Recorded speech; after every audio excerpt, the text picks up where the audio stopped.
No. No. 可以说话，但是字还是 Unless I can sweet talk a guard, which seems unlikely. Don't have the looks for it. Good afternoon, folks, once again from Wuhan. We have just left the Wuchang Uprising Gate. We are now going to head to the tomb of one of the key figures in that uprising and ended up becoming the president of China twice. He's the only guy in history to have done so, as far as I am aware. But yeah, we're gonna go see his tomb if we can get in. The tomb itself is located within a university campus, and university campuses, as I have experienced, can be kind of difficult to get in unless somebody takes you in, but we will give it a go. Let's jump on a bus and head to the tomb of Li Yuanhong.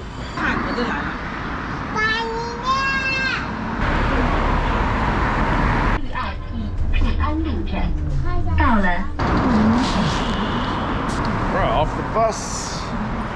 It took a wee while. Need some food. It's 12:30. No. No. 哎，你好，要炒粉吧？有炒粉、炒面、饭都有啊。好的。那牛肉叉饭？牛肉没有。那还有什么肉？猪肉叉饭？只有猪肉，哎。行，可以。有猪肉炒饭吗？可以。炒花饭呢？啊，行。哦。几多钱啊？炒花饭13块钱。好的。这还不如炒个菜还便宜，这19块钱分开吃好吃一点。那就那个炒饭吧。哦，好吧。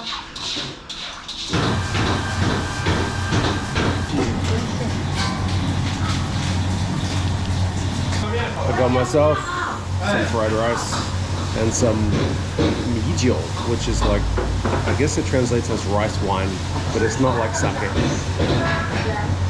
Try something different.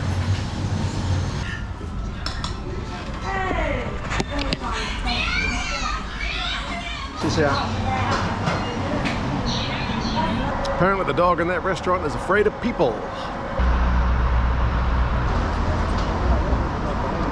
Bit of a mahjong game going on there. Saw some guys playing cards earlier as well.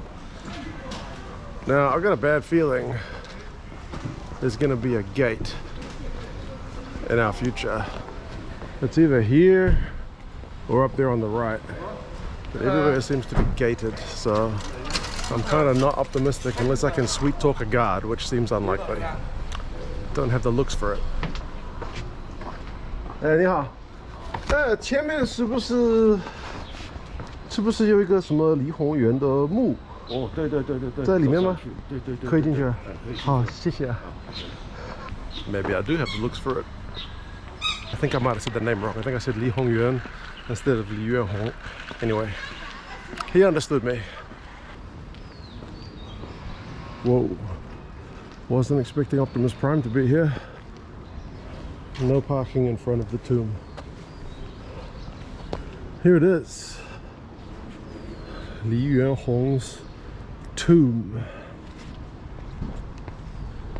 Compared to some of the other kind of inner city tombs we've been to, this one seems to be in pretty good nick.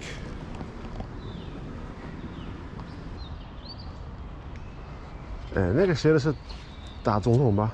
对。这些字，繁体字，对，繁体字我每次看的有点难。好，谢谢。没关系。后面的我更看不懂，太多字了。中文很好。可以说话，但是字还是。跟我们也不认识。好吧，不是我一个人。All right, that makes me feel a bit better. It's not just me who can't read all the Chinese.